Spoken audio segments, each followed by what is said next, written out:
ang mga kwento ng pag-ibig, kwento ng buhay at kwento ng pag-asa dito sa Barangay Love Stories. Love Stories.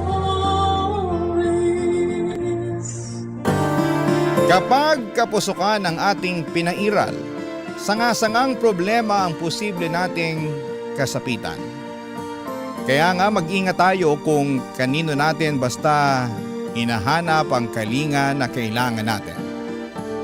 Ikaw, kabarangay, marunong ka bang mag-control? Dear Papa Dudut, may kasabihan na kung mahal mo ay ipaglaban mo at kung para sa iyo ay alagaan mo. Maliit pa lamang ako ay mahilig na akong magbasa ng mga nobela kung saan ay nagkakatuluyan sa dulo ang mga bida. Kaya nga minsan na rin akong nangarap na makatagpo ng lalaking mamahalin ko at mamahalin ako. Pero habang lumalaki ako ay napagtanto ko ang kaibahan ng mga istoryang nababasa ko sa libro laban sa realidad ng buhay. Bago po ako magpatuloy sa pagkukwento ay gusto ko munang bumati ng isang mapagpalang araw sa inyong lahat at sabihin na masugid ninyo akong tagapakinig. Itago nyo na lamang po ako sa pangalang Agnes, 42 years old at taga Tagaytay City, Cavite. Pero hindi talaga ako lumaki rito, tubong Quezon City talaga ang aming pamilya. Ngunit kinailangan naming lumipat ng tirahan para na rin sa kapanatagan ng aming kaisipan. Magsisimula ang aking istorya noong kabataan ko. 14 anyos ako noon, samantalang ang ate Cynthia ko naman ay 18 anyos naman. Dalawa lamang kaming magkapatid at masasabi ko ngang sangang dikit nga talaga kami. Simula pa lamang sa pagkabata namin. Kumbaga hindi ko lang basta ate si ate Cynthia. Matalik na kaibigan na rin ang turing ko sa kanya. At mahal na mahal namin ang isa't isa, Papa Dudut.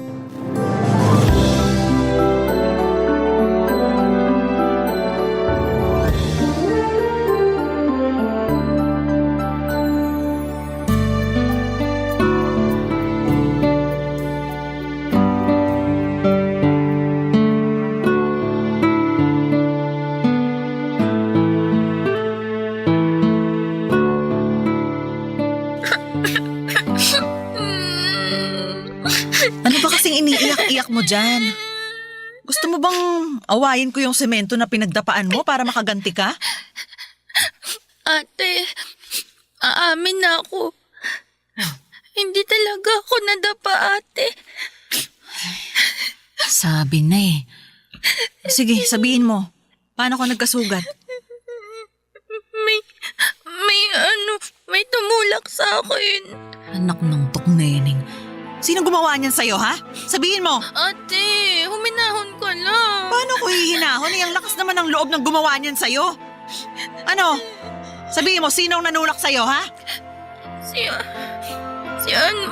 Wag na lang, ate. Anong wag na lang? Pag hindi mo yan sinabi, mamimihasa yan. Baka ulit-ulitin niya pa ang ginawa niya sa'yo, kaya sabihin mo na sa akin kung sino yan. Si Gina. Gina? Yung siga-sigaan doon sa kanto? Oo, siya nga. Kaedad ko na yun tapos pumapatol siya sa mas bata sa kanya? Lagot sa akin yung babaeng yun. Makikita niyang hinahanap niya. Tara, Saan? samahan mo ako sa kinaroroonan ng Gina na yan.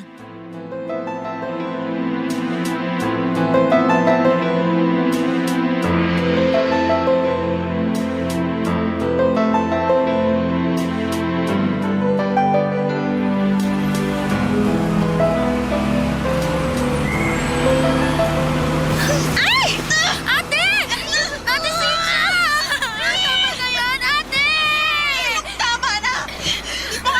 Paghihigan ka sa babae to!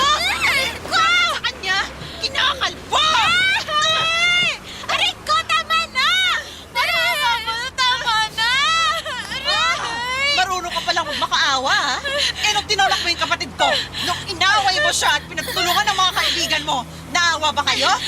Hindi naman, di ba? Kaya sabihin mo, paano ako maaawa kayo? Ate, tama na. Baka mapahamak ka eh. Tinuturuan ko lang ng leksyon ng babaeng ko para hindi pa marisa ng ibang tao. Ayoko sa lahat. Yung inaagrabyado ang kapatid ko! Itiwan mo nga ako! Saklala! Tulungan niyo ako! Saklala!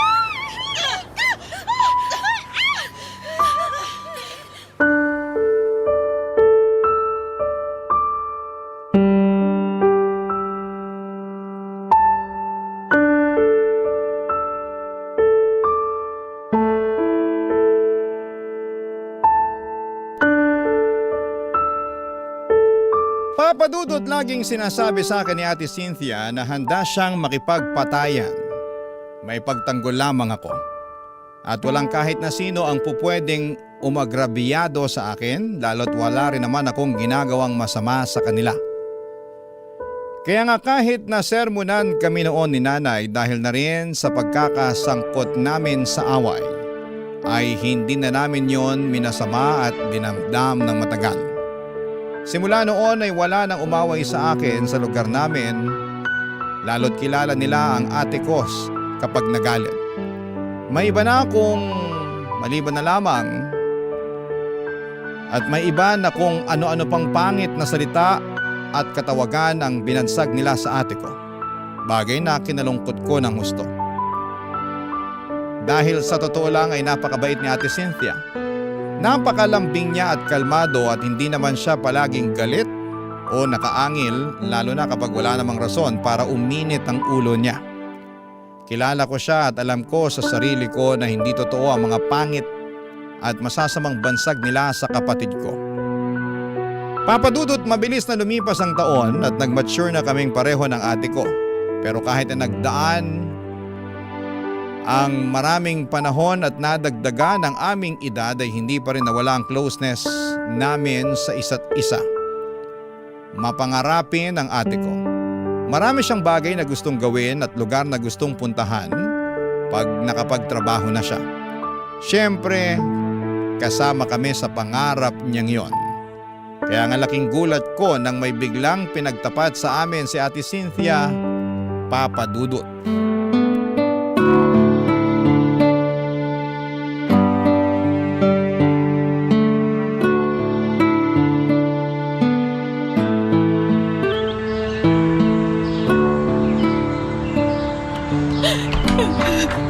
Andito na po ako. Nay? Nay? Bakit kayo umiiyak? Ano pong nangyari? Paano kung hindi iiyak ay may kasalanan ng ate mo sa akin? Nakasabi naman po kayo na may kasalanan ako. Hindi naman ako nakapatay ah. Hindi nga, pero mas malala pang ginawa mo. Ano po ba kasing ginawa ni ate? Ate, anong nangyari? Wala. Wala namang nangyari na malala. Huwag kang maniwala dyan kay nanay. Masyado lang siyang madrama. Buntis ang ate mo, Agnes. Nagdadalang tao siya. Buntis? Totoo ba yun, ate? Oo. Totoo na buntis ako. Nay, tahan na. Huwag na po kayong umiyak, Nay. Oo nga, Nay. Para naman kayong ewan eh. Buntis lang naman po ako. Kaya nga, buntis ka kung kailan isang taon na lang ay magtatapos ka na sa kolehiyo, Cynthia. Ano ba kasing nasa isip mo? Bakit ka nagpabuntis? Pasensya na po. Nangyari lang naman Ano nangyari na lang? Ha? May ganun ba? May bigla na lang nabubuntis kasi nangyari na lang. Sigurado ko na ginusto mo rin yan. Pero bakit? Hindi mo na ba kami naisip ng tatay mo? Nakalimutan mo na ba ang pangarap namin sa'yo na makapagtapos ka ng kolehiyo? Tsaka di ba kabilin-bilinan ko sa'yo, sa inyo, ni Agnes na unahin ang pag-aaral bago ang pakikipagrelasyon? Higit sa lahat, alagaan ninyo ang mga sarili ninyo. Na wag niyong isusuko sa kung sino-sino lang na lalaki ang mga katawan niyo na walang basbas ng simbahan. Alam niyo ba na malaking kasalanan ng magpabuntis ng hindi kinakasal? Pananagot na naman po ako ng nobyo ko, Nay.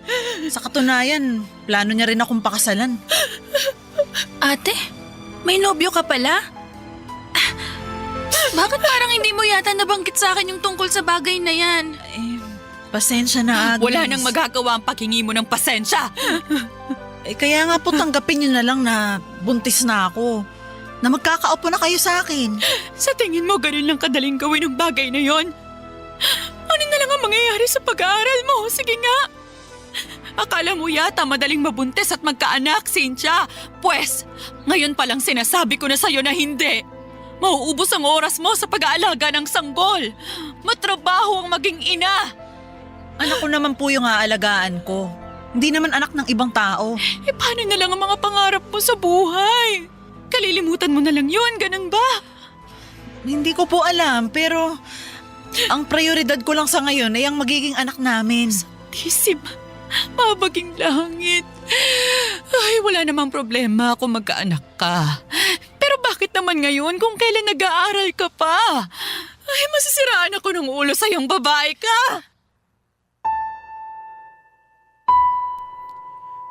Papadudot na sa huling taon na sa kolehiyo noon si Ate Cynthia, 1 taon na lang at magtatapos na siya sa pag-aaral.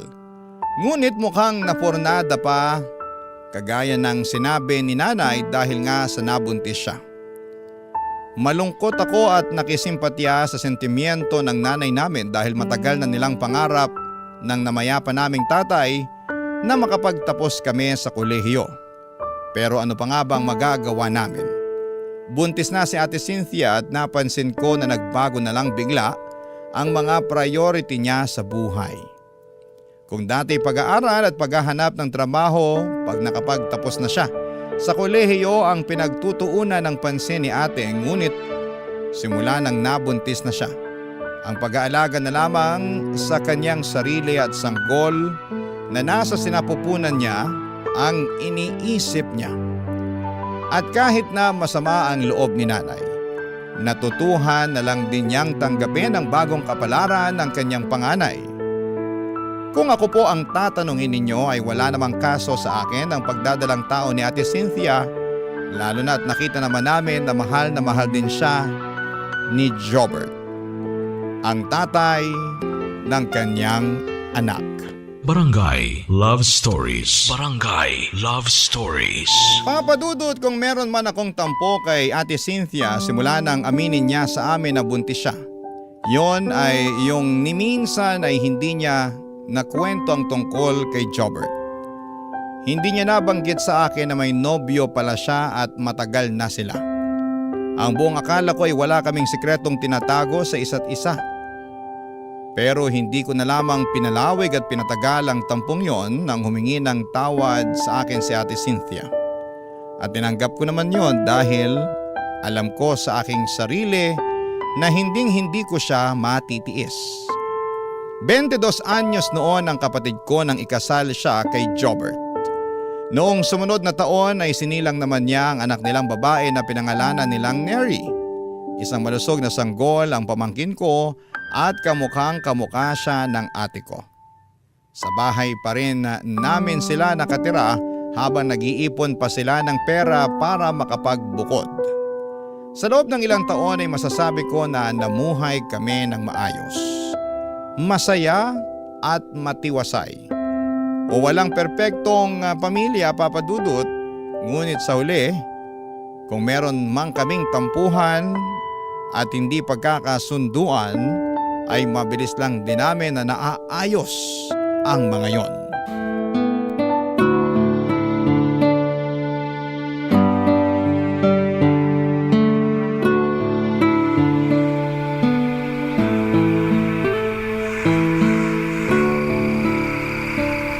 Grabe, nakatulugan na ni Neri yung laruan na binili ko sa kanya. Aliw na aliw talaga ako sa batang yun. Marunong magpasalamat at magpahalaga ng mga regalo sa kanya kahit na gaano kamahal, kamura, kasimple o bongga. Pero alam mo, ate, mas bilib ako sa'yo. Bakit naman? Kasi ang galing ng pagpapalaki mo sa anak niyo ni Kuya Jobert. Yung ibang nanay kasi, hindi ko nilalahat to pero Parang hindi marunong magturo ng magandang asal sa mga anak nila. Siguro kasi, hindi rin sila naturuan ng mga magulang nila nung bata sila. Siguro nga ganun yung iba kaya naipapamana nila sa mga anak nila. Basta ako, sa abot ng makakaya ko, tinuturuan ko talaga ang anak ko ng mabuting asal. Na rumispeto, na magpasalamat kapag may nagbibigay sa kanya na ibang tao. Saka yung maging kontento. Salamat sa pagpapahalaga at pagpapaalala sa akin ng mga ginagawa ko bilang nanay ha. Malaking bagay yung mga sinabi mo kasi minsan naiisip ko lang na, alam mo yun, napapatanong ako sa sarili ko kung sapat na ba ang pagiging nanay ko sa anak namin ni Jobert. Kung tama ba yung pagdidisiplina ko sa kanya o kung sobra na ako, ganun. Wala namang perpektong nanay. Pero lagi mong tandaan na tama at sapat ang ginagawa mo ha para sa pamangkin ko. Nakikita namin yun ni nanay. Kaya nga minsan nasabi niya sa akin na mas magaling ka pang araw na nanay kaysa sa kanya. Talaga? Sinabi niya yun? Oo, pero dapat secret lang namin yun eh. Huwag ka nalang maingay ha. Pwede ba akong humingi ng pabor, Agnes? Sige, ano yun ate? Sana, kahit magkaroon ka na ng sarili mong mga anak, mahalin mo pa rin yung anak ko. Ituring mo siya na parang tunay mo ring anak. Sigurado kasi ako na kalalakihan ni Neri at hahanap-hanapin yung pagmamahal mo sa kanya. Ano ka ba ate? Oo naman. Makakaasa ka na hinding-hindi magbabago, hinding-hindi mababawasan at baka nga mas madagdagan pang pagmamahal ko kay Neri eh. Dahil sabi mo nga, pangalawang magulang na niya ako.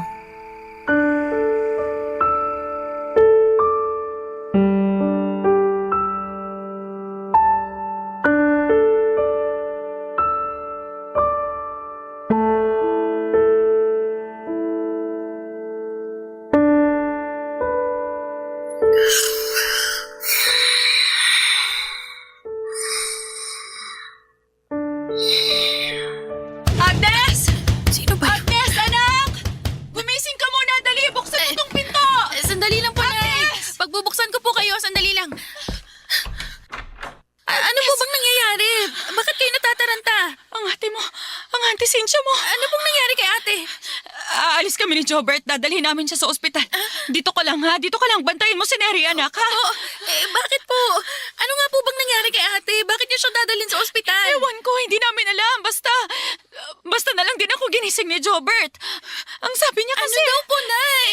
Hindi na raw gumagalaw si Cynthia. Hindi na siya magising. Diyos ko po. Kaya dito ka lang muna ha. Bantayan mo ang pamangkin mo ha. Opo, Nay. Nay, tara na po! Nakapagpatawag na ako, tricycle! Nandyan na. Mauna na kami, anak ha. Babalitaan ka na lang namin. Opo, Nay. Sige po, mag-iingat po kayo. Diyos ko. Iligtas niyo po ang ate ko.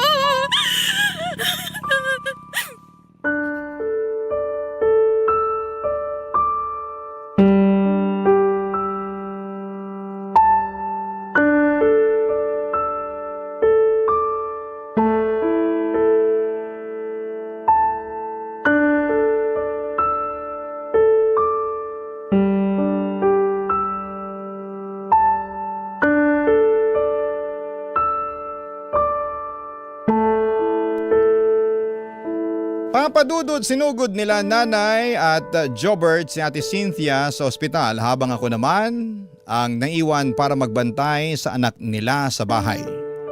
Aandap-andap ang aking dibdib sa kaba at pagkalito, lalo na at bagong gising pa lamang ako noon at naaktuhan ko pa silang natataranta. Pero buti na lamang at natuon sa pamangkin ko ang aking atensyon kaya pansamantala akong kumalma. Kaya lang ay sinong mag-aakala na pagkalipas ng ilang minuto ay makakatanggap ako ng tawag mula kay nanay na siyang magiging dahilan upang gumuho ang aking mundo. Umiiyak pa noon si nanay sa kabilang linya nang banggitin niya ang mga katagang wala na ang Ate Cynthia mo. Patay na siya. Pagkarinig ko noon ay humagulhol agad ako, Papa Dudut. Nahawa na lamang siguro sa akin ang pamangkin ko kaya umiyak na rin siya. Niyakap ko siya ng mahigpit habang nakasalampa kami sa sahig. Para kasing nawala ng lakas sa mga tuhod ko pagkatapos ng pag-uusap namin ni nanay. ni hindi ko masabi sa pamangkin ko na wala na ang mama niya. Namatay sa aneurysm si Ate Cynthia.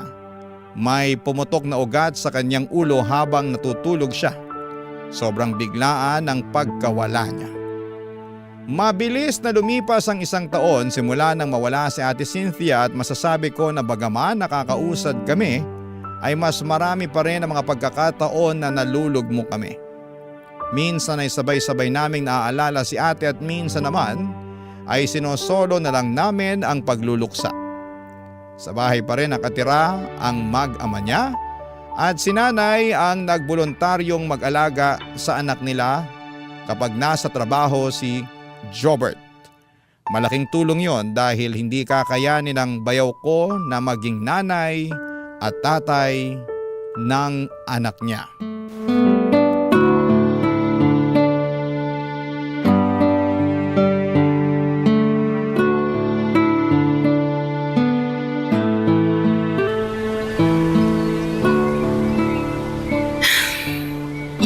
Anak niyo ni Ate Cynthia, lumalaking bibo at magandang bata.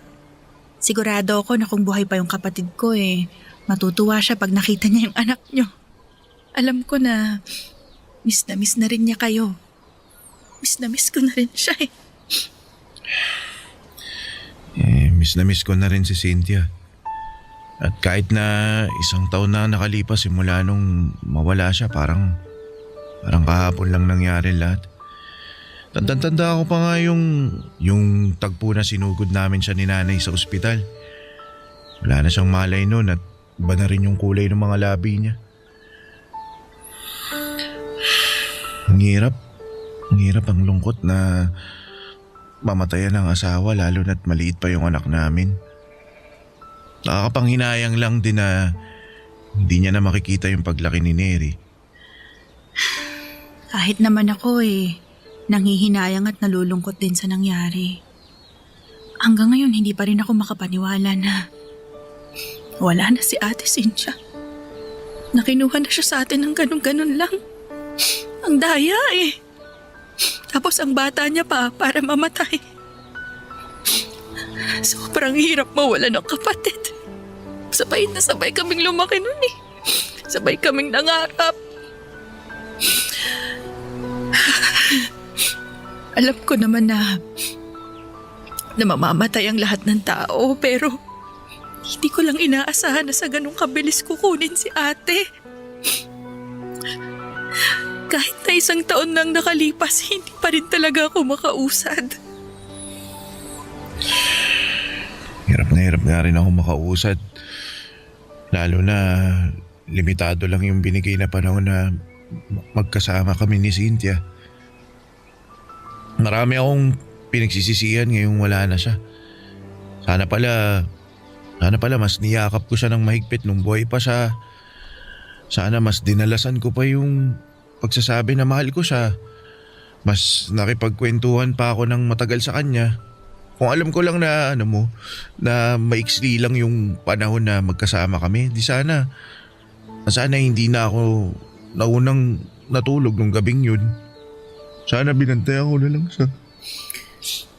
Jobert, huwag mong sisihin yung sarili mo Kahit na maiksing panahon lang kayo nagkasama ni ate, naging mabuting asawa ka naman sa kanya.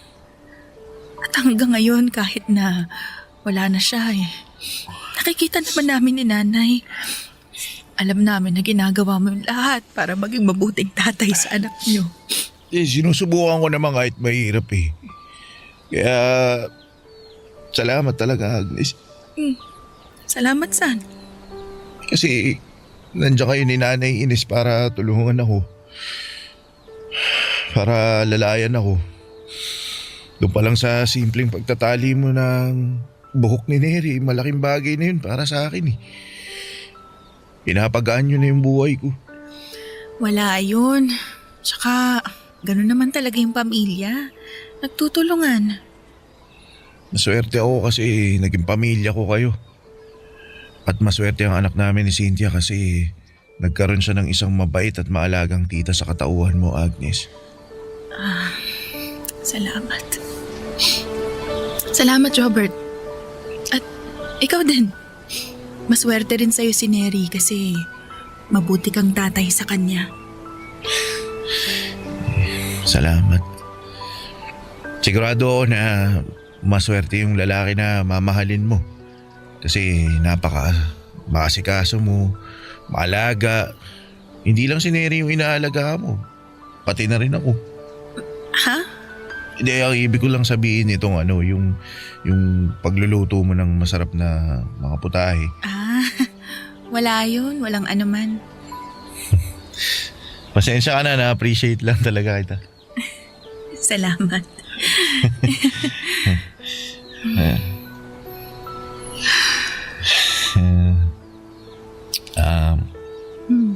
Agnes, Ano yun, Robert? huwag mo sanang masamain yung sasabihin ko ha. May nakapagsabi na ba sa'yo kung gaano ka kaganda? Ha? At kung gaano ka pulang ang labi mo? Wala pa. Wala. Pwede ba kitang halikan?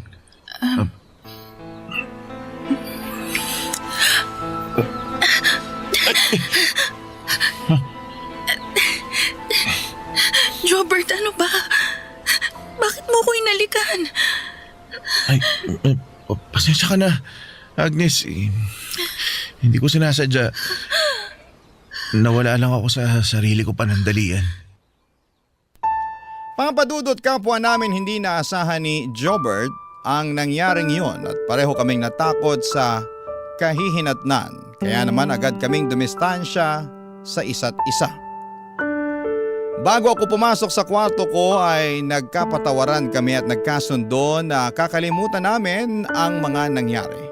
Kitang-kita ko sa mga mata ni Jobert ang labis na pagsisisi sa nagawa niya at yun din ang eksaktong pakiramdam ko. Aandap-andap sa kaba ang dibdib ko. Pagkasara ng pinto ay hindi pa ako kaagad humiga sa kama. Sa halip ay natigilan pa ako at napasandal sa likod nito sabay sampal sa aking magkabilang pisngi.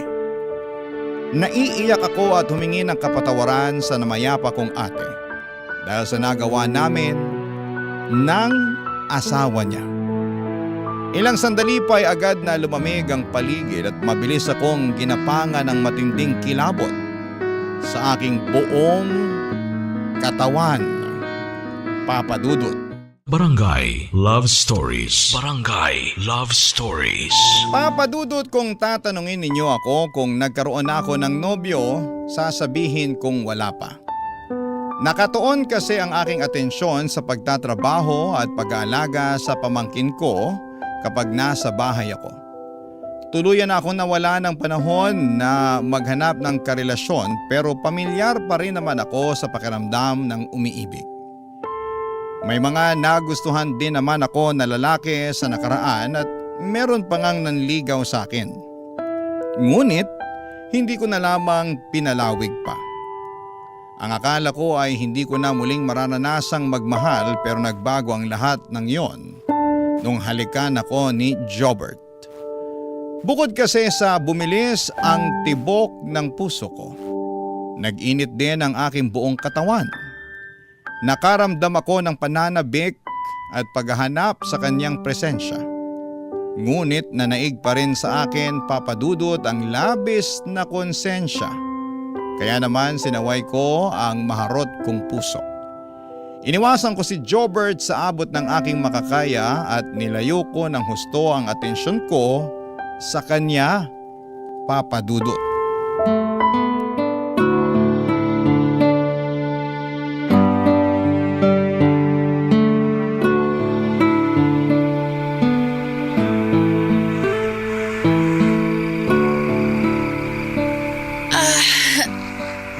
Grabe. Wala na talagang sasarap sa pakiramdam kapag nakalapat ka na sa sarili mong higaan. Ang sarap sa likod ng malambot na kutsyon tapos bagong ligo pa ako. Parang bigla akong inantok Napagod naman kasi itong buong araw ko sa opisina. Parang wala nang bukas. Ay, kabayo! Ay! Ay, Gwapo ko naman kabayo. Jobert! The one and only. Bakit? May kailangan ka ba? May sasabihin ka ba? Meron eh. Ano yun? Eh, pwede bang ano ba to? Parang bigla ako nahiya. Uy, ano ba kasi yun? Hindi, pwede bang tumabi sa'yo? Ha? Pwede bang dyan ako matulog ngayon sa kwarto mo? Siyempre, hindi pwede. Sige na, hindi ako sanay na walang katabi. Masyadong malamig yung higaan ko kasi mag-isa lang ako tapos naiisip pa kita. Sira ulo ka, bakit mo naman ako iniisip? Hindi ko rin alam, basta hindi ka mawala sa isip ko eh. O paano? O, payag ka na ha, tabi na tayo matulog. Total, wala naman si nanay. Tayong dalawa lang yun nandito sa bahay, tsaka kabilin-bilinan niya, bantayan daw kita, di ba? Kaya ko sarili ko. Hindi mo na ako kailangan bantayan. Eh, tara na, uminga ka na rito, tabihan mo na ako. Jobert, tama ba tong... Huwag ka na magalit. Eh, tayo lang naman yun nandito eh, tara na, tabihan mo na ako. Sige na nga. Pero, isasara ko na muna tong pinto. Ikaw bahala. Usog ka. Pwesto ko yung hinihigaan mo eh. Eh, sorry. Yan, higa ka na rito sa tabi ko. Sige.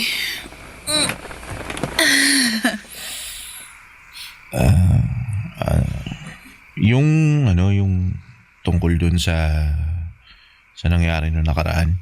Alin? Yun bang bigla mo na lang akong hinalikan? Oo. Maling-mali na nangyari ang bagay na yon, Jobert. Asawa ka ng ate ko. Tatay ka ng pamangkin ko. Eh, alam ko, pero magagalit ka ba kung aaminin kong ginusto ko yung ginawa ko? Jobert! Ikaw ba, hindi mo ba nagustuhan yun? Alam ko, Agnes, ramdam ko na nagustuhan mo rin yung ginawa ko. Aminin mo na, sige na. Oo. Ano, masaya ka na? Oo na, ano? Ano ba yan? Gusto pa ulitin eh. Eh, sige na, para lang malinaw. Sabi ko, oo na. Nagustuhan ko rin yung hinalikan mo ko noon. Nagustuhan ko rin yung pakiramdam. Jobert! Jobert! Ano yun, Agnes? Mali. Mali itong ginagawa natin. Hindi tayo dapat naghahalikan. Bakit wala naman ako nakikitang mali rito? Single ka, single din ako. Kahit na. Gusto mo pa tigilan na natin to? Kung oo, sige, lalabas na ako ng kwarto mo. Ano? Ano, Agnes? Ano? Sagot! Wag. Oh, anong wag? Wag kang umalis. Wag mong tigilan.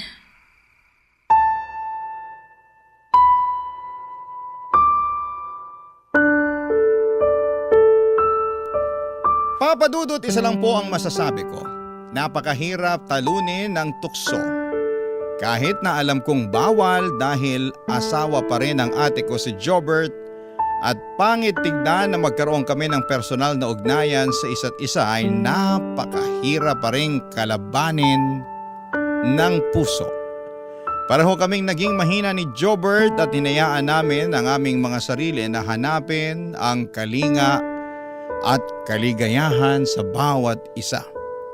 Oo, may nangyari sa amin ang gabing yon at masasabi ko na bagaman kinain ako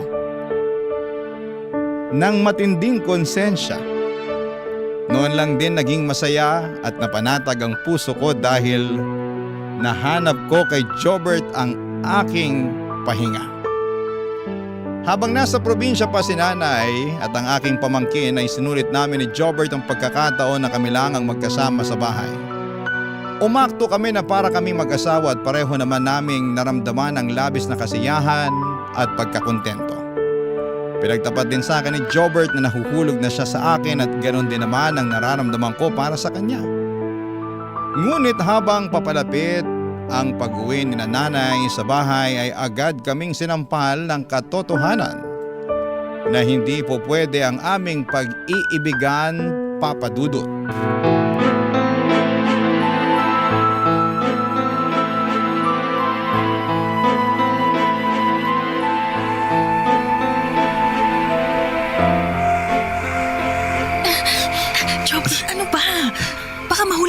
nanay. Ay, tulog naman na si nanay. Mabilis magising yun lalo na kapag nakakarinig ng kaluskos. Saglit lang. Mag-usap lang tayo, Agnes. Pwede naman tayo mag-usap sa sala, di ba? Bakit dito pa sa kwarto ko? Tsaka, ano pa bang pag-uusapan natin? Dalian mo, gusto ko nang matulog. Bakit mo ba ako iniiwasan?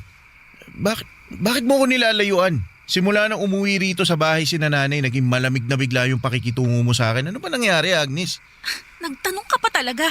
Alam nga namang aminin natin kay nanay yung totoo. Eh bakit hindi? Handa naman ako ipaglaban ka, pati na rin yung relasyon natin. Nasisiraan ka na ba talaga ng ulo? Malito! Maling-mali to! Wala ako nakikitang mali sa pagmamahala natin. Mahal kita, mahal mo ko. Tama naman, di ba? Nangako tayo sa isa't isa na paninindigan natin yung pagmamahala natin. Kaya, huwag mo naman sana ako sukuan. Huwag mo naman akong talikuran na lang basta ng ganun. Nasasaktan ako eh. Ayokong layuan mo ko, Agnes. Ayokong iwan mo ko. Parang awa mo na. Ayoko rin naman na nalayuan ka. Ang totoo, masakit din sa akin na umiwas sa'yo. Kaya nga wag mo na akong iwasan. Pero, paano si nanay? Paano kapag nalaman niya? Paano pag nalaman ni Neri? Ipapaliwanag na lang natin na maayos sa kanila. Sigurado naman ako na maiintindihan nila, lalo na si Neri. Mahal na mahal ka nun. At minsan din niyang nasabi sa'yo. Narinig ko na sinabi niya sa'yo na gusto ka niyang maging mama. Jobert. Jobert. Jobert. Mahal na mahal kita, Agnes. Mahal na mahal kita. Pakiusap. Huwag mo na ako iwasan. Hindi ko kaya pag nawala ka sa akin. Diyos ko! Oh, walang iya kayo! Anong ginagawa ninyong dalawa, ha? Nanay! Nay! Anong ginagawa mo sa ano ko, Jobert? Bakit ba hinahalikan si Agnes? Nagmamahalan po kami ni Agnes, Nay. Mahal ko po yung anak ninyo. Ano nagmamahalan ang pinagsasasabi mo dyan? Nasisiraan ka na ba ng ulo? Agnes! Ano bang sinasabi ng lalaking yan? Nay! Ano? Anong iniiyak-iyak mo dyan? Patawarin niyo po kami ni Jobert. Bakit ka humihingi ng tawad? Dapat ang lalaking yan ang humihingi ng tawad. May pasabi-sabi pa siya na nagmamahalan kayo. Tama naman po si Jobert, Nay. Ano ka mo? Opo, tama po siya. Nagmamahalan po kami. Tayo! Kasira ulo kang babae ka! Nay! Wala kang iya! Ay, tama na po! Huwag niyo po saktan si Agnes! Sino gusto mong saktan ko? Ikaw? Sige, ikaw na lang sasaktan ko! Halika! Walang yaka! Ay! Ikaw! Aray! Walang yaka! Sandali lang po! Aray! Ano ba yan? Aray ko! Ay, parang awa niyo na po! Huwag niyo na po saktan si Jobert! Pampadudot, pinalayas kami ni nanay sa bahay niya at kahit na anong pakiusap ko, kahit na anong pagmamakaawa ko na huwag niya kaming paalisin ay tila bingi siya na hindi naririnig ang aking panambitan. Galit na galit siya sa amin at kulang na lamang ay isumpan niya kami. Kinain ko, Papadudot, ang masakit na mga sinabi niya. Masakit sa akin bilang anak na kamuhian at pandirihan ng sarili mong magulang. Ngunit wala naman akong magawa. Hindi ko na maitatama ang mali at yun na ang nangyari. Hindi ko na maibabalik ang nakaraan dahil tapos na yon. Ang magagawa ko na lamang ay panindigan ang bunga ng aming kapusukan. Yon ang rason kung bakit kami napadpad dito sa Cavite mula sa dati naming tirahan sa Quezon City. Oo, at tuluyan na kaming nagsama ni Jobert kasama ang pamangking ko na ngayon ay tinuring ko ng parang tunay na anak. Pinanindigan namin ang aming pagmamahalan at bagaman may mga gabi na kinakain ako ng matinding konsensya, ay mas nanaig pa rin ang pag-iibigan namin sa isa't isa. Kahit na masama akong kapatid sa mata ng ibang tao dahil pinakisamahan ko ang dating asawa ng ate ko ay wala na akong pakialam pa sa mga sasabihin nila. Masaya ako at panatag ang aking puso na si Jobert ang inibig ko. At kontento na ako sa aming pamilya. Maraming salamat po sa pagbasa ng sulat ko. Hanggang dito na lamang po ang aking kwento. Mabuhay po ang inyong programa and more power and God bless. Ang inyong kapuso at kabarangay forever, Agnes. Uy, kabarangay! Agree ka ba sa ending ng ating barangay love stories na ito? I-share mo na ang feelings mo sa ating comment section. Barangay Love Stories. Love stories. Hindi raw natin lubos na mauunawaan at pasasalamatan ang hiwaga ng buhay kung hindi natin hahayaan na mangyari ang mga hindi inaasahan. Ikaw, kapuso, madalas ka bang sumubok at magbaka sakali? Dear Papa Dudut, isang magandang araw po sa inyo at sa lahat ng mga listeners sa ating mga kabarangay. Ako po si Mika, 32 years old, mother of 2. Maglilimang taon na rin po akong housewife mula po kasi nang ipanganak ako. Ipanganak ko ang aking bunso 5 years ago ay napagdesisyonan po naming mag-asawa na mas makakabuti po kung manatili na lamang po ako sa bahay para matutukan po ang pag-aalaga sa aming mga anak. 2 years old po kasi noon ang panganay ko at ayaw din naman po naming iwanan sa kasambahay ang pagpapalaki sa mga bata. Bukod po dyan ay mas makakatipid din po kami sa pasweldo sa kasambahay kung ako na lang po ang magmamanage ng bahay. Bago po ako naging housewife ay nagtatrabaho ako bilang receptionist sa isang maliit na hotel kung saan ko rin po nakilala ang aking asawa na si Warren na nagtatrabaho naman bilang isang cook. Naging maayos naman po ang pagsasama namin ni Warren, Papa Dudut. Mabait po si Warren, may itsura at responsableng ama. Wala rin po siyang bisyo bukod sa paminsan-minsang mobile games. Bukod sa mga simpleng tampuhan na karaniwan naman sa lahat ng mag-asawa ay wala rin po kaming naging malaking pagtatalo sa loob ng 7 taon na pagsasama namin. Hanggang neto nga pong pagbukas ng 2020 kung saan ay parang nadamay din ang aming relasyon sa kamalasan na dumapo sa mundo. At eto na nga po sana ang gusto kong ikwento sa inyo ngayon at hingan sana ng advice kung ano nga ba ang dapat kong gawin. Totoo nga po siguro ang sinasabi nila na mararamdaman ng isang babae kung ang kanyang asawa ay may third party. At neto nga pong January 2020 ay napansin ko na may naging pagbabago sa kilos ni Warren. Nung una ay in denial pa po ako dahil sa tagal naming nagsasama ay never pa pong ng babae itong si Warren. At least, hindi ko naramdaman na may iba siya. Pero neto pong January ay kakaiba talaga ang naging kutob ko. At lingid sa kaalaman ko ay yun na nga po pala ang magiging simula ng pinakamalaking pagsubok sa pagsasama naming dalawa, Papa Dudut.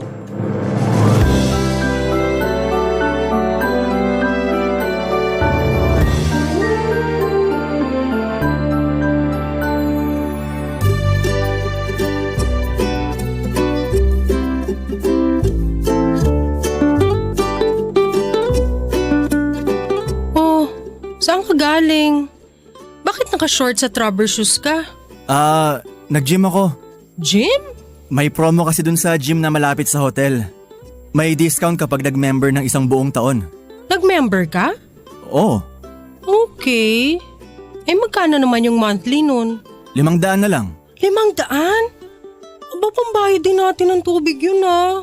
Kaya ko naman bayaran yun.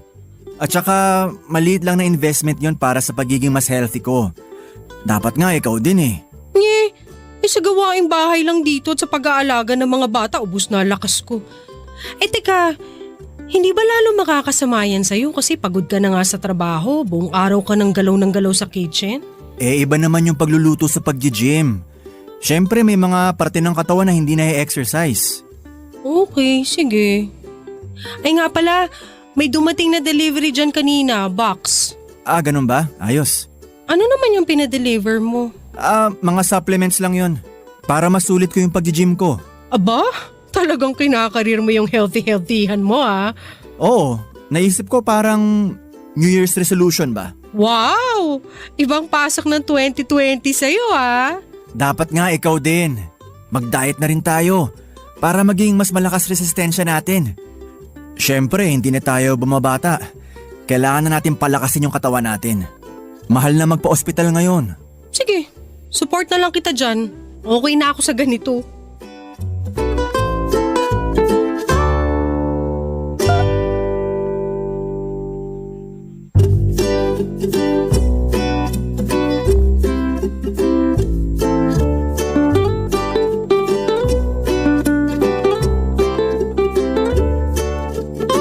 Papadudot, nag-check po ako sa internet.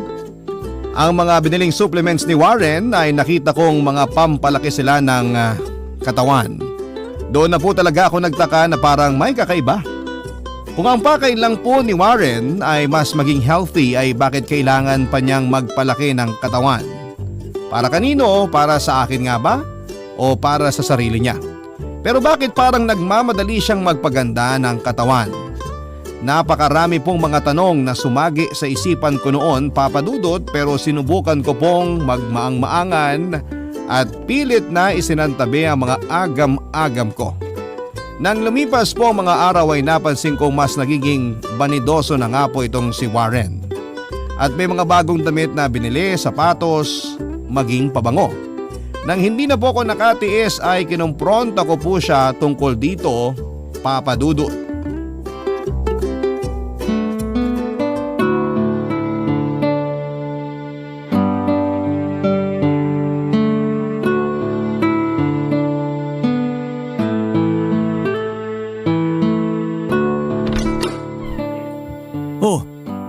Anong ginagawa mo dyan sa cabinet ko? Nag-spray ka ng pabango? Oo, gusto ko maamoy Bakit nag-spray ka pa? Maaamoy mo rin naman yan kapag ginamit ko. Binuksan mo pa, kakabili ko lang nito Mukhang mamahalin yan Mura lang yan. May nagbebenta lang dun sa hotel. At nag-shopping ka rin pala nung isang araw? Anong okasyon? Wala. Pumapayat na ako Kailangan ko na ng bagong mga damit. Hindi ka pa naman ganun kapayat Kasya pa naman yung suot mo. Nakuha ko naman yung mga yun sa sale Parang hindi naman. Chinek ko yung mga etiketa at resibo, parang wala namang nabawas. Teka, bakit parang may kakaiba sa'yo ngayon? Bakit parang iniimbestigahan mo ko? Wala. Nagtataka lang ako kung bakit parang bigla-bigla ka naging banidoso. Ganyan talaga ang tao. Nagbabago. Buti nga ako nagbabago for the better. Bakit? Gusto mo ba na porket matagal na tayo dapat maging losyang na ako? So para sa akin yung ginagawa mong pagpapapogi at pagpapalaki ng katawan? Syempre para sa'yo, kanino pa ba? At anong pagpapalaki ng katawan sinasabi mo dyan? Yung binili mong mga gamot no isang araw? Sinearch ko sa internet. Pampalaki pala ng katawan. Hindi naman pampalaki yun. Para lang yun masulit yung pag-gym ko. Naku sana talaga totoo yung mga sinasabi mo. Alam mo Mika, huwag ka na mag-isip ng kung ano-ano. Hindi ba pwedeng magpapogi ang mga lalaki? Ikaw rin naman, bili ka ng bili ng makeup Nagagamit mo lang naman kapag nagsisimba ka. Parang ganon din ako. Basta, siguraduhin mo lang yan sinasabi mo Hindi, makukuha mo talaga sa akin ang hinahanap mo. Sus! Ito talagang asawa ko. Selosa ka pala. Kasi naman kung kailan ka tumanda tsaka ka pa nagpapapogi dyan. Uy, kung makamatanda ka naman dyan, 32 lang kaya tayo. At saka, bakit ka ba galit na galit? Para sa'yo naman tong pagpapapogi ko. Sus! Ay naku, siguraduhin mo lang Warren kundi malilintikan ka talaga sa akin. Lumipas po ang mga araw na nagpatuloy po si Warren sa kanyang New Year's resolution ng pagiging mas maalaga raw sa katawan, Papa Dudut. Kahit na busy sa trabaho ay parang halos 3 beses sa isang linggo siya kung mag-gym. At nung tumagal nga po ay halos parang araw-araw na niya itong ginagawa. Hanggang sa medyo humupa na nga po ang pagdududa ko sa kanya at unti-unti nang nasanay sa kanyang bagong katauhan. Lalo pa po dahil unti-unti na po ulit akong nagwagwapuhan sa asawa ko kaya hindi na ako nagreklamo. May itsura naman po kasi si Warren kahit na noon pa. Sa katunayan nga po ay nung una ko siyang makita sa hotel na pinagtatrabahuhan namin ay naging crush ko na po siya kaagad. Pero medyo natagalan po na magka-developan kami sa isa't isa dahil nalaman ko na moving on pa po pala ito sa isang relationship sa kanyang girlfriend na nakipaghiwalay sa kanya dahil gusto nitong mag-abroad samantalang ayaw po ni Warren na umalis ng bansa. Yung babae naman po ay ayaw ng LDR kaya pinagpalit niya ang relasyon kay Warren para maabot ang pangarap niya. At nalaman ko rin po Papa Dudut na ako pala ang pumalit sa posisyon ng babaeng yon sa hotel. At sa pagbibiro ng tadhana, ako rin po ang pumalit sa kanya sa puso ni Warren. Barangay Love Stories. Barangay Love Stories. Maski po ako ay nahumaling at nainganyo na rin kay Warren Papa Dudut. Naging mas health conscious na po ako, nagbawas ng mantika sa mga niluluto ko at binawasan na ang mga binibiling chicherya para sa bahay at nag-e-exercise na rin. Maski nga po ako ay pumayat na at feeling ko ay naging blooming na rin tulad ni Warren. At aaminin ko pong nakakagaan nga po sa pakiramdam kapag mas masustansya ang kinakain at kapag tumitingin ako sa salamin ay parang ang ganda-ganda ko dahil mas naging maalaga na rin ako sa katawan ko. Pero kahit na ganun po ang nangyari Papa Dudut ay meron pa rin po akong isang napansin. Hindi pa rin po kami madalas nagsisiping ni Warren. Minsan nga po pakiramdam ko kapag ginagawa namin yon ay parang distracted po siya sa ibang bagay. At doon po bumalik ang pag-aalinlangan ko kung para kanino nga ba ang naging pagbabago sa ugali ni Warren. Para sa akin po ba, sa kanya o baka naman para sa iba na? At para nga pong dininig nga po ng Diyos ang mga pag-aalinlangan ko nang minsang hindi sinasadya. Na magkita kami ng dati naming katrabaho na si Thea sa isang grocery nung ako'y namimili. At nang magkamustahan ay nagkayaan kami na magkape at magkwentuhan Papa Dudut.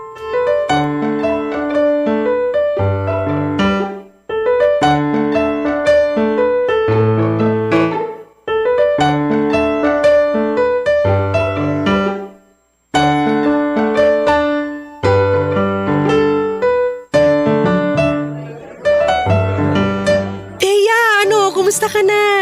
Okay naman. Uy nga pala, libre ko na to ha. Naku, ano ka ba? Hindi na, sagot ko na. Kaka-promote ko lang din kasi sa trabaho ng isang araw. Wow! Congratulations! Eh, salamat. Pero nako, parang totoo yung kasabihan na. Pag swerte sa trabaho, malas naman sa love life. Dahil hanggang ngayon, single pa rin ako eh. Talaga? Bakit? Wala ba dun sa hotel ninyo? Naku ang babata ng katrabaho ko. Tapos yung mga kaidaran ko naman, lahat kundi may asawa na, may girlfriend na. Eh ikaw, housewife ka pa rin ba hanggang ngayon? Oo. Pagkatapos ko mag-resign, hindi na ako nagtrabaho. At mukhang panghabang buhay na nga to. Oh, at least hanggang tumuntong siguro ng high school yung mga bata.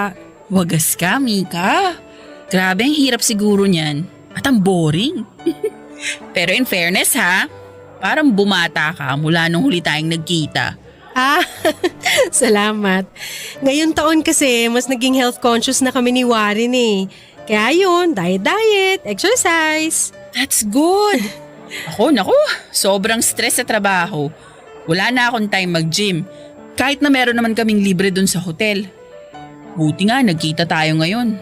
Nakahinga-hinga man lang ako. Kahit nga tuloy yung reunion ng batch namin ni Warren, hindi na ako nakapunta. Reunion ng batch nyo? Oo, sa hotel. Yung batch namin ni Warren. Diba parang kami yung mga first trainees dun? Talaga? Kailan? Di mo ba alam? Mga 2 weeks ago siguro. Teka, Hindi ka ba sinabihan ni Warren? Hindi. Wala naman siyang nababanggit. Pero late na nga siyang umuwi nung isang Sabado. Ang sabi niya nagkayayaan daw sila ng inuman ng kitchen staff.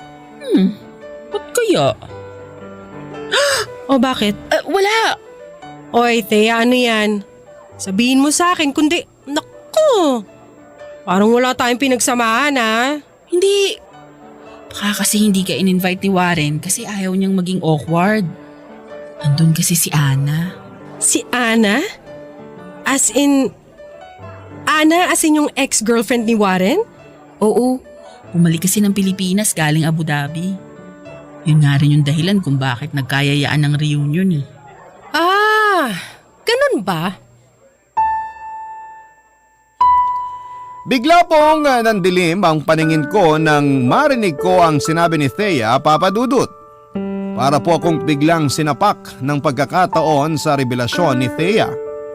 Hindi ko na po maalala kung kailan ako huling nagselos kay Thea, siguro nung una o sa ikalawang taon namin ni Warren, Papa Dudut. Pero matapos naming magpakasal at magkaanak ni Warren ay hindi ko na po naisip ang tungkol sa ex-girlfriend ni Warren.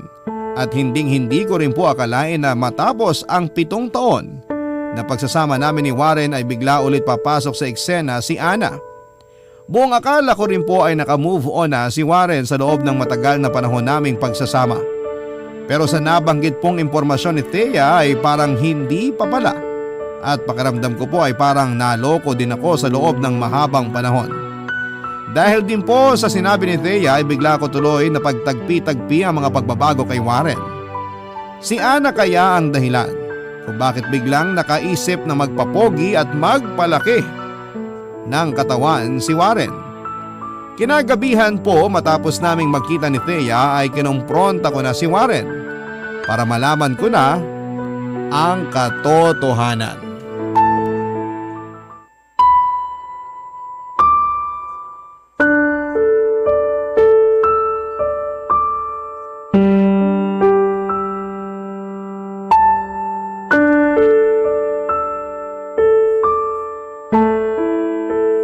Warren!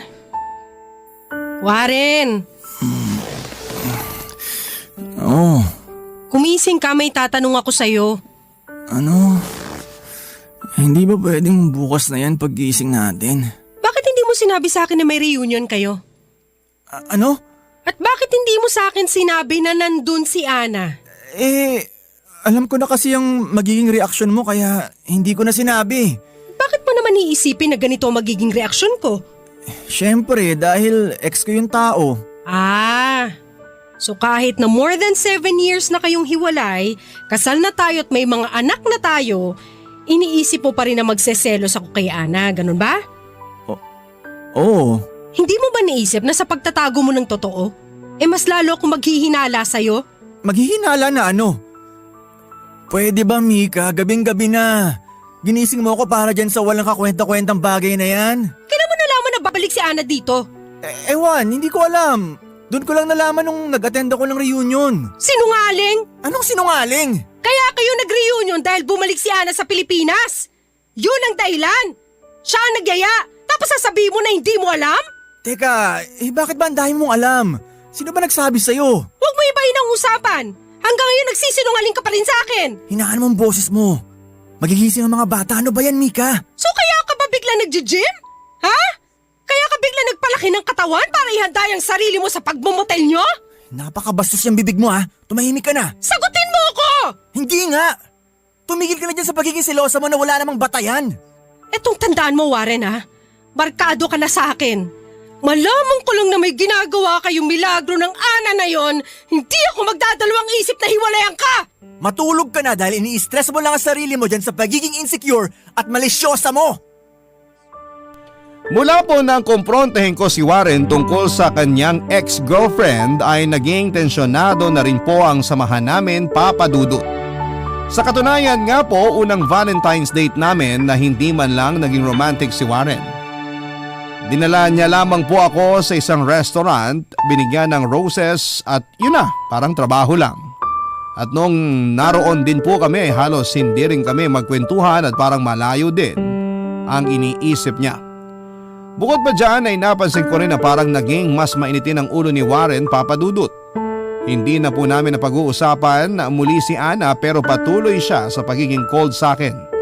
Maski nga po ang mga anak namin ay medyo napansin na rin ang pagbabago sa ugali ng kanilang ama. Pero pinaliwanag ko na lamang po sa kanila na pagod lamang ang tatay nila sa trabaho kaya madalas itong tahimik sa bahay. Kaya minsan ay naiiyak na lamang po ako, Papa Dudut.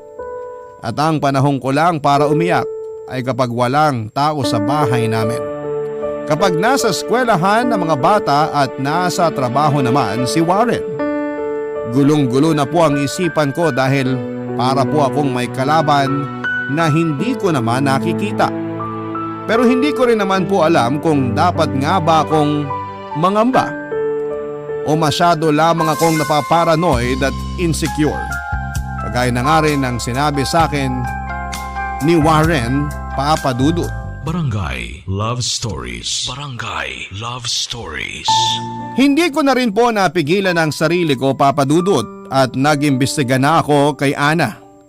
Sinearch ko siya sa internet at ang kanyang mga social media accounts pero lahat po ay naka-private at wala akong ibang makita na impormasyon. Maski po ang mga common friends nga nila ni Warren ay inestalk ko na rin ang mga social media pero wala rin naman po akong masyadong makuhang impormasyon. Ang tangi ko lang pong impormasyon na nakuha ay may boyfriend itong si Ana. Gayunpaman ay hindi pa rin naalis sa isipan ko na kung meron nga siyang boyfriend, hindi naman ibig sabihin noon ay wala na siyang kalaguyong iba, Papa Dudut. Habang lumilipas ang mga araw ay mas lalo pong nagiging mainitin ang ulo ni Warren, Papa Dudut. At sa paglipas din ng mga araw ay mas lumalakas ang kutob ko na may kakaibang nangyayaring hindi ko alam. Isang araw dahil hindi ko na nga rin po napigilan ang sarili ko ay kinonta ko na nga pong muli si Thea at nakipagkita ako sa kanya para makakuha pa ng dagdag na impormasyon tungkol kay Ana.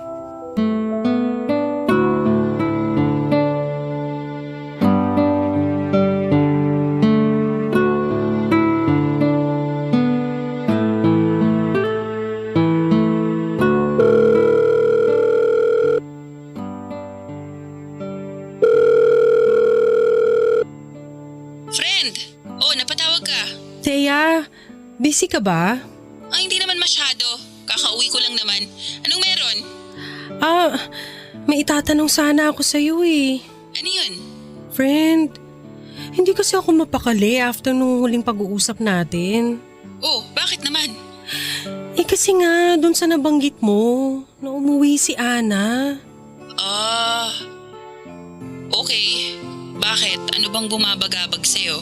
Hanggang ngayon kasi hindi ko maalis sa isip ko kung bakit nagsinungaling si Warren sa akin tungkol dun eh. Ang sabi niya, para daw hindi ako magselos. Pero ewan, iba kasi ang kutob ko. Okay. Anong gusto mong malaman? Hindi rin ako naka-attend ng reunion eh. Wala rin akong balita kung anong nangyari dun. Hindi ba kayo nakapag-usap o nagkita ni Ana nitong nakaraan? Hindi, friend eh. Busy sa trabaho. Nag-message lang ako sa kanya na welcome back sa Pilipinas tapos nag-thank you siya. Yun na rin yung huli namin pag-uusap. So friends kayo sa social media, no? Oo. Ngayon, paparanoid ako eh. Feeling ko kasi parang may kakaiba kasi sa kinikilos ni Warren itong mga nakaraang linggo. Ha? So kutob mo na may relasyon sila? Hindi naman. Ewan. Pero friend, ewan ko ha. Kasi ang huli kong alam kay Ana, 5 years na sila ng boyfriend niya. Tapos nung isang linggo, nakita ko nag-post siya na engaged na sila. Parang nung Valentine's lang ata nag-propose. Ha? Oo. Well, mukha naman silang masaya dun sa pictures ng fiancé niya. Ganun ba? So ayun. Bakit hindi mo nalang kausapin si Warren tungkol dyan? Kinausap ko na nga siya pero nagalit lang. Silosa daw ako at insecure. Anyway, sige Thea ha, maraming salamat. Pasensya na sa istorbo.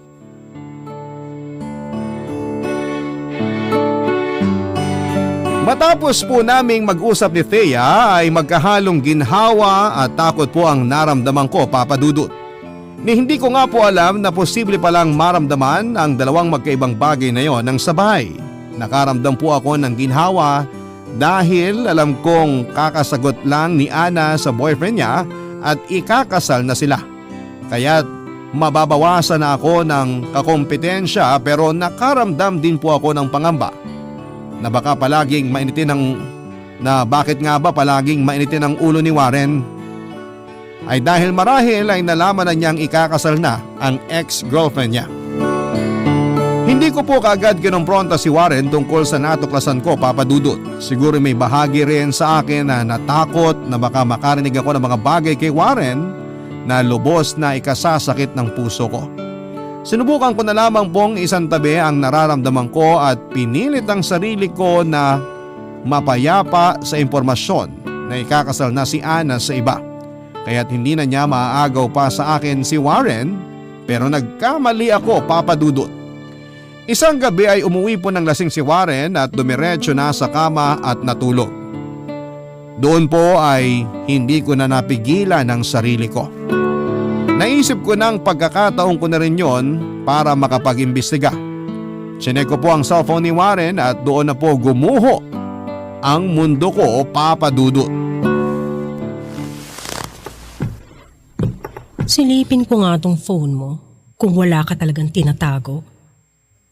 Ano nga uli yung password niya? Text ni Warren kay Ana. Ana, mahal na mahal pa rin pala kita. Ana, please wag ka muna magpakasal. At nag-reply pa tong babaeng to. Warren, parang awa mo na. Patahimikin mo na ako. Dapat hindi na lang ako nakipagkita sa iyo. Maawa ka sa asawa mo.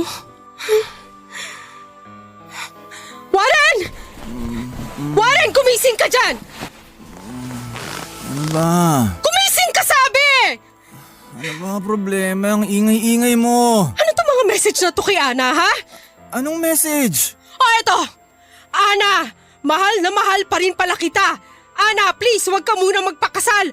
Ana, bigyan mo naman ako ng pagkakataon pa. Ano to mga to? Akin na yan. Ayop ka! Ayop ka!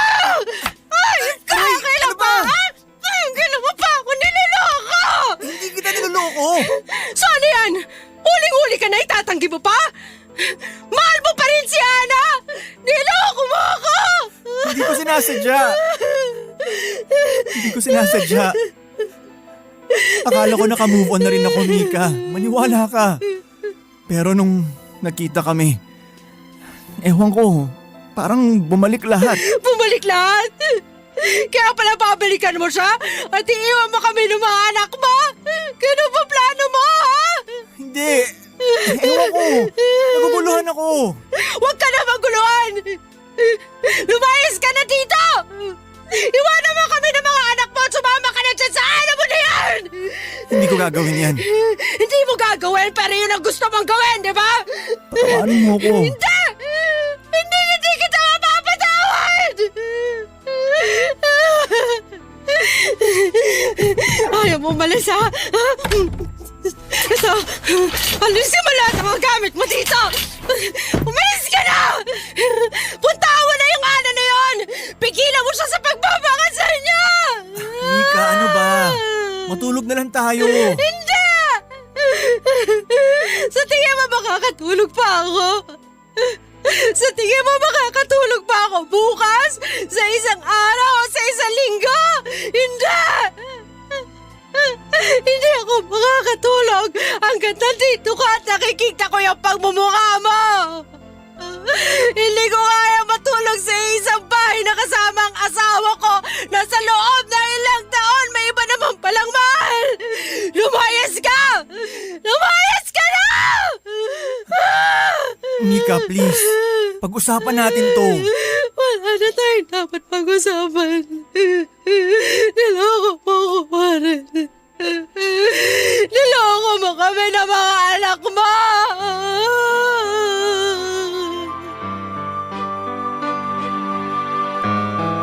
Papa Dudut, sinubukan po akong pakalmahin ni Warren at kausapin. Pero hindi ko na po siya binigyan ng pagkakataon, Papa Dudut. At kinabukasan matapos ng insidenteng yon ay umalis na nga rin po si Warren sa amin at nakituluyan muna sa kanyang kapatid. Hirap na hirap din po akong ipaliwanag sa mga anak namin ang mga nangyari. Ang sinabi ko na lamang po ay kailangang umalis muna ng papa nila sa bahay dahil may trabaho ito. Pero hindi ko po alam kung paano ipapaliwanag sa kanila ang komplikadong dahilan kung bakit kami naghiwalay ng tatay nila. Hanggang sa inabot na nga po ng quarantine at lockdown noong 2020 ay tuluyan na kaming nagkahiwalay ni Warren, Papa Dudut. Matapos niyang umalis sa amin ay halos ilang buwan din po akong sinubukang kausapin ni Warren tungkol sa nangyari. Dala ng galit at pagkalito ay halos magtatatlong taong ko rin pong itinago kay Warren ang mga anak namin. Maski ang kapatid niya at mga magulang namin ay namagitan na para makapag-ayos kaming ulit, alang-alang daw sa mga bata.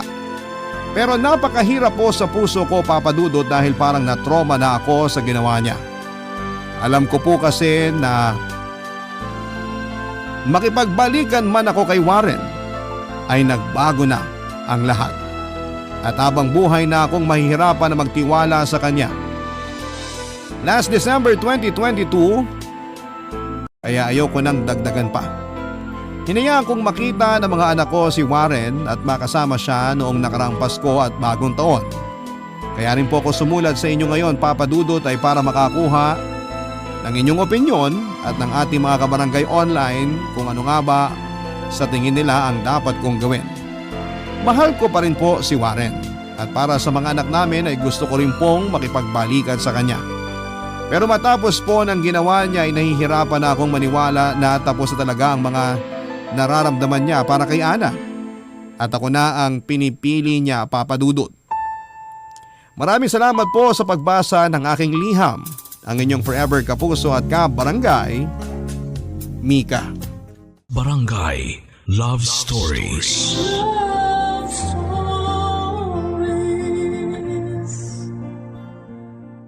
Barangay LS 97.1. 97.1. Number 1. Forever! Kabarangay, i-share mo ang iyong barangay love stories. Sabay-sabay nating pakinggan ang iyong kwento ng pag-ibig, buhay at pag-asa. Ipadala lang sa barangaylovestories@yahoo.com.